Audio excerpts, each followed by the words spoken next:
Hello everyone, nubkeks here. Welcome back to Nub Raids, and today we've got some news. We've got rebalances, or well, actually, a rebalance, just a singular one instead of the whopping two rebalances that we've been having every month or so for the last few months. This month we're only getting one, so let's hope it's a good one, and let's hope for more in future. But up today, it's Khoronar, so let's check him out. So just quickly read through just the because they do a fun little blurb now, which is quite cool. While beauty often captures our attention, it's important to remember those who are not as fortunate in their appearance. Khoronar may not be conventionally attractive, but we believe he deserves a happy story of sorts regarding his skills, of course. Actually, you know what? I'll read his lore after this, I'm sure, but it's obviously sort of, Beauty and the Beast, him plus Minaya. Sadly, not in the same faction. But yeah, I think this is, Beauty and the Beast, basically. Raid's take on it, which is a pretty fun little duo. Khoronar, definitely pretty rubbish. Yeah, people don't like him. Let's see what has improved. We'll look at the specifics. So here we go. Let's zoom it in, actually.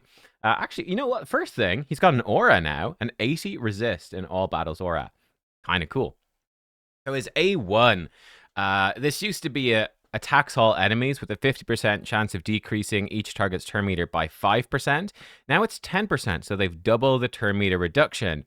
Then before, it used to be a double hitter and 100% chance for turn meter reduction if Minaya was on the same team, and each hit would do 50% less damage. Now, if Minaya is on the same team, attacks all enemies 2 times, and the chance to decrease each target's turn meter becomes 100% instead. The damage of each hit will be decreased by 50%. I don't know why this is all in like we've changed it yellow color. This looks like they've just rewritten the exact same thing. I guess it's more clear. I don't know. But the damage multiplier has increased. That will be just in general. So, okay. His A1 hasn't changed drastically, but hits harder. We don't know how much, but it will hit harder. It has double the amount of turn meter reduction. And other than that, it's functionally the same. Still pretty good though. So part of his kit is that he's constantly counterattacking. He always counterattacks if Manaya's on the same team. This AoE, if she's there, it's going to be doing 2 hits now with 10% turn meter reduction each. So this is, I think, a lot stronger than it sounds. 20% turn meter reduction, I believe, is how it's going to work. 20% every time he does an A1. That gets really strong really fast. I mean, think about how impactful Sylar's turn meter pushback is in Faction Wars Hard. I've been doing that. I used her loads in the Dark Elves for Faction Wars Hard. Every 2 times this guy does his A1, he's basically doing a Khoronar A3. And he can just keep spamming this. So this is pretty scary. I will say, he's a pretty scary enemy in, like, Cursed City. And I don't remember fighting him in Faction Wars Hard, but in Cursed City you do. He's going to be really nasty now, just from that alone. Cool. Let's look at his A2. The A2 used to be, we'll just look at the Ascended versions. Provoke on all enemies. Block debuffs, increase defense on himself. Would remove all debuffs before putting block debuffs, increase defense if Minaya was there. The new version, still the same. AoE, provoke. Block debuffs, increase defense on him. That's still the same. If Minaya is there, provoke debuff placed by this champion cannot be resisted. And also, if Minaya is there, also removes all debuffs from all allies and puts block debuffs and increased defense on all allies for 2 turns. Holy, okay. This is but books to a 3-turn cooldown. That's a massive buff. So, his new A2. If Minaya isn't there, it sucks. It's an AoE provoke, and he gives himself block debuffs, increased defense. If Minaya is there, the provoke's irresistible. More importantly, it's a full team debuff removal and a full team block debuffs, increased defense on a 3-turn cooldown. That's more like it. That's more like it. That's super legit. Instead of just doing it for himself, he now does it for the whole team. That's sick. And then Battle Waltz is A3. This used to be an AoE attack. Decrease attack on all enemies. It would put decreased defense if targets already had decreased attack. The new version, is it both? Yeah, it's both. Attacks all enemies, decreased attack, and decreased defense on all enemies. The damage multiplyer's gone up. If Minaya's on the team, they cannot be resisted. And it's a 4-turn as well. Does that get booked? It does. So it'll be a 3-turn. That's massive. So he's gone from basically a 4-turn cooldown AoE decrease attack, that's sometimes an AoE decrease defense, to a 3-turn AoE decrease attack and defense, and it hits harder. Yeah, sick. So, I mean, if you run him with Minaya, It's actually a really good kit. He comes in, AoE provoke, full team cleanse with block debuffs, increased defense. He has an AoE decreased attack, decreased defense. He's probably hitting fairly hard, and his A1's doing actually a lot of turn meter reduction. He's bringing you decreased attack, decreased defense. Like, yeah, that's pretty legit. One thing that's very interesting here is that when Minaya is there, his A2 cannot be resisted, his A3 cannot be resisted, but his A1 can be. So you still need to build him with some accuracy for this A1 to do some work. I actually think this is fine. Usually this really annoys me in champion kits. I think this is fine. So for bosses like Hydra, he'd be very good now against Hydra. Great. They're immune to turn meter reduction anyway, or turn meter might not be that important. So you can totally skip the accuracy and not feel bad. Now, bringing him into Arena and things like that, again, he's not going to be an end game champion, but for progression players, he could be very strong. That A1, yeah, you have that option. Ooh, do I invest some accuracy into him to try to turn meter control enemy supports that might have built resistance? Even a little bit of accuracy is going to be enough for damage dealers.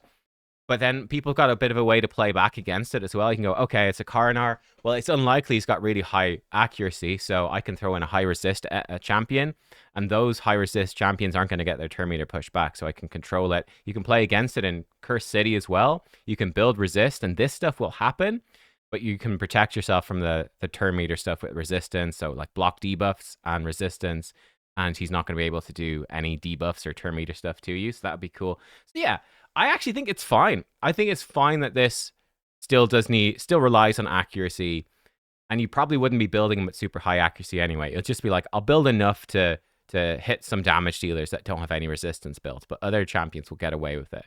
That's likely the way you go, with the option to do more if you want. But yeah, that looks pretty sick. Minaya got buffed a while ago as well. She's not great. Speed in all battles, but she helps people. If Khoronar's on the same team. This is kind of awkward because she's really tanky. She's got this thing where when she dies, it's good for your team, and then it brings her back to life. But this is pretty weak. I don't know, like the effect when she dies is pretty weak, and then she comes back but with no turn meter. It's a bit underwhelming. Her A3 is solid though. Big ol' heal with block debuffs on the team. There is a little bit of counter synergy because he's doing block debuffs, and so is she. So it's not exactly a perfect pairing, actually. That's a bit weird. Now, she does give them a big shield if she fully heals them. Okay. She brings heal reduction and leech AoE, which is cool. Can't be resisted if Khoronar's there, and heals people up as well. And her A1 puts out some heals.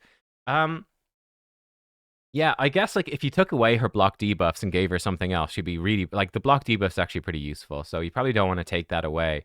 Yeah, she's just basically doing a lot of healing with a couple of sort of interesting debuffs. I don't know. They'll be very nasty to fight against. They're obviously not too crazy strong. One slight issue I have is there's no easy way to get Minaya and Khoronar. It's kind of difficult. I've got Minaya. I don't have Khoronar. It's possible you could have a Khoronar, not have Minaya. That could happen as well. Bit difficult to get the combo, and obviously you can't run the combo in like faction wars because they're in different factions, which is a real big problem because it's by far the hardest content at the moment. Maybe it will change in the future where there will be really difficult content where you can mix and match a couple of factions, like Cursed City 2.0. I think people wouldn't like it, but I don't know if it ever something like that came out. But yeah, it's sort of a problem. Same thing with like Ultin of the Shell and Oella. Ultin got buffed, and it's like, oh, they're kind of a cool combo, but Ultin's and Dark Elves and Oella is a Sylvan Watcher, so for faction wars hard, useless, right? You can't get the most out of Ultin. You just can't really get the most out of him anywhere important in the game. Like Arena is sort of the only place, and they're not really good enough for Arena. It's going to be similar with Minaya and Khoronar, but you might build an interesting team with them. And maybe they go well with like Shayak and that little hound. Just slap your whole team in like Stone Skin and just counterattack the enemy to death, right? I mean, that could be kind of fun. I don't know. But yeah, that's kind of cool. Khoronar without Minaya, where are we going? Without Minaya, he still seems pretty bad. I mean, at least now he's got decreased attack, decreased defense, AoE. It's not the worst, but it's not the best. He will still counterattack if you do place the debuff, so that's cool. Yeah, I don't know. I think it's definitely a nice buff. He's not the most broken thing ever, but he'll be a good bit better now. I still wouldn't really want. I'd want him for fun because I think the couples are fun. But yeah, I do feel like I said, there's a bit of a lack of content where you can actually run non-factioned couples. It just, where do you use them? Nowhere, really. That's a big problem. So maybe he'll be a little bit better in the future, but then again, by the time we get some content where you might actually run them together, we might have so much more power creep, so many new champions that once again, they've just fallen behind because they're not that crazy strong. There we go. That's Khoronar. I think it's a nice change. I will say there is one bigger issue I have with it. I think that all of this, it all makes sense. It's all fine. It's a nice buff. One thing I do have a slight problem with, I'm sad they didn't touch up this passive. Spectacle, right? Something spectacular. What does he do that's spectacular? Increase defense on all allies for 2 turns if he kills an enemy.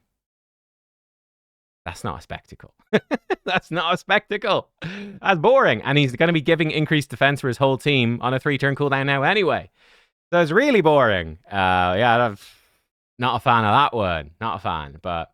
yeah, so it's a bit sad. That hasn't been, as far as I can see, nothing has happened to that at all. Oh well, there we go. Let me know what you think of the Khoronar buffs. Would you be excited to pull him? I suspect probably not, but if you are a Khoronar fan, at least he's become a good bit better. Biggest impact, I think, on most people is going to be fighting against him. It's going to be a lot harder now. So we'll see. Thanks for watching, guys. I'll catch you next time. Goodbye.